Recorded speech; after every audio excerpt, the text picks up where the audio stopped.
Let me ask you something, and I want you to sit with this question for a moment. Have you ever looked at a child, maybe someone you know personally, maybe even your own, and thought, quote, their parents gave them everything. How did they still end up so lost? Quote, good clothes, good school, every opportunity money could buy. Parents who stayed up late worrying, who sacrificed their own comfort, who poured everything they had into that child, and yet something still went wrong. Today, we're going to talk about why that happens. Not to blame parents, because most parents are trying, but because trying hard is not the same as trying right. And the difference between those two things? It changes everything. Let's go back. Not in a nostalgic, rose-colored way, but honestly. Back to the 1600s, the 1700s, even up through the early 1900s. How did parents raise children then? Parents back then were direct. They corrected their children firmly, sometimes physically, yes, but always with a clear purpose. That child knew exactly what was expected of them. There were no grey areas. There were values, responsibilities, consequences. And the love was real. It just didn't look like we think love should look today. That parent who gave their child a firm correction wasn't doing it because they didn't love the child. They were doing it because they loved the child. They understood that love without discipline is just comfort. And comfort alone does not prepare a child for the world. Quote, the goal of parenting is not to raise a happy child. It is to raise a child who is capable of creating their own happiness as an adult. Quote, now, fast forward to today. We live in an era where we're terrified to say no to our children. We give a 2-year-old the power to choose their own school schedule. We ask a 9-year-old what they want for dinner every single night, as if they're running the household. We negotiate with toddlers. We explain ourselves to children who don't yet have the emotional or cognitive tools to process those explanations. And then we are shocked, genuinely shocked, when that same child grows up with no sense of direction, no respect for authority, no resilience when life gets hard. A child is still a child, even when we stop treating them like one. This isn't just a feeling or a generational opinion. The research is very clear on this. Studies published through the National Institutes of Health consistently show that children raised in permissive households where parents offer warmth but very little structure or boundaries grow up struggling with impulse, control, emotional regulation, and self-discipline. They often have difficulty dealing with frustration, failure, or any situation where they don't immediately get what they want. Permissive parenting produces children who are impulsive and self-indulgent. They may be creative and socially engaging, but they lack the internal compass needed to navigate real-world challenges. Authoritative parenting, warm, loving, but structured and demanding, consistently produces the most well-adjusted children across cultures and economic backgrounds. Notice that word authoritative, not authoritarian, not harsh, not cold. Authoritative means, I love you deeply, and I will hold you to a standard. Both things are true at the same time. The problem is that many modern parents have confused being a good parent with being a good friend to their child, and those are two completely different roles. Your child needs a parent far more than they need another friend.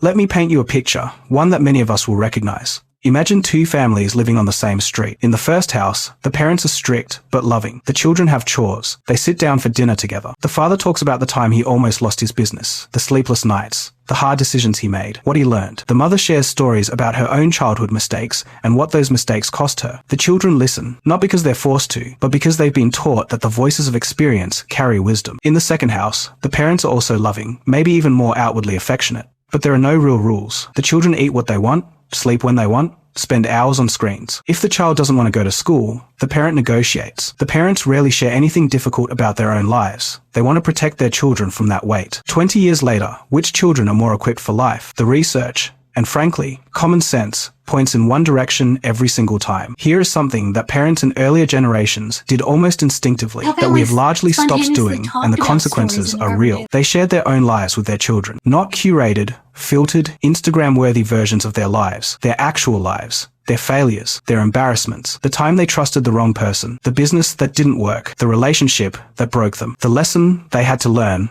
the hard way. Dr. Robin Fivush, a developmental psychologist who has spent decades studying family storytelling, found something extraordinary. Adolescents who know more of their family's real stories, especially stories of struggle and survival, show significantly higher self-esteem, lower rates of depression, and a stronger sense of personal identity. When parents share their own life experiences, particularly stories of overcoming hardship, children develop a deeper sense of who they are and where they come from. Maybe even more interesting, parents would talk about things that happened when they were kids.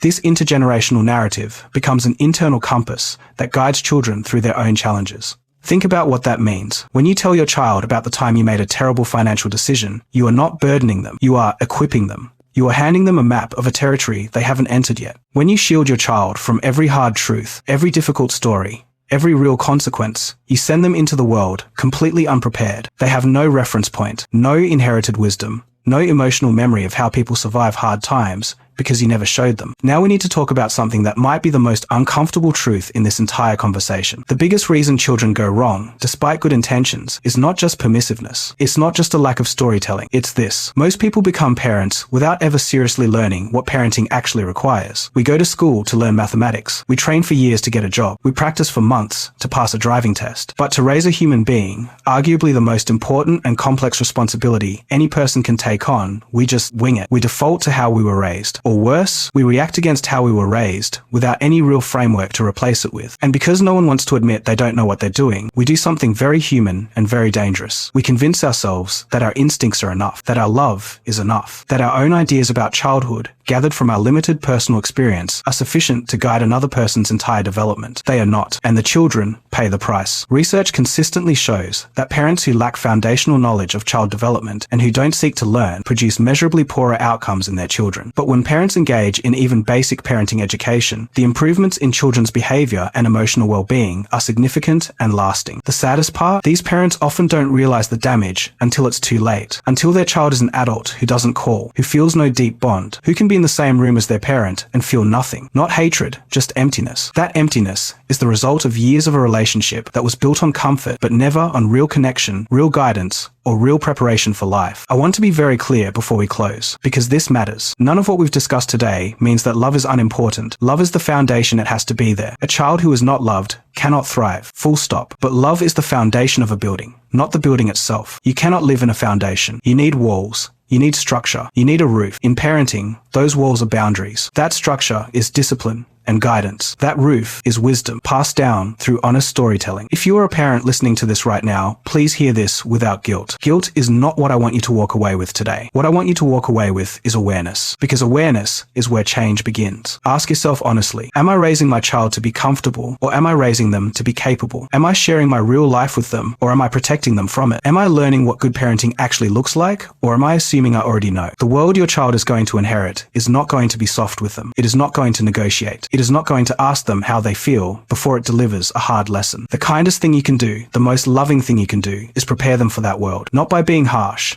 not by being cold, but by being intentional, by being honest, by being willing to learn what great parenting actually looks like, and then doing the hard, quiet, daily work of living it out. That is what the parents of the past understood. That is what we need to reclaim. Your child doesn't need a perfect parent. They need a present, intentional, and honest one. And that is something every one of us is capable of becoming. If this episode spoke to something in you, share it with a parent you know, with a sibling who's just starting their parenting journey, with yourself if you need to hear it again. And if you're willing, drop a comment or send me a message. Tell me, what is one thing your parents did that you carry with you to this day? Good or hard? I want to hear it. Until next time, take care of yourself, take care of your family, and remember, the work you do in the home is the most important work you will ever do. See you next week.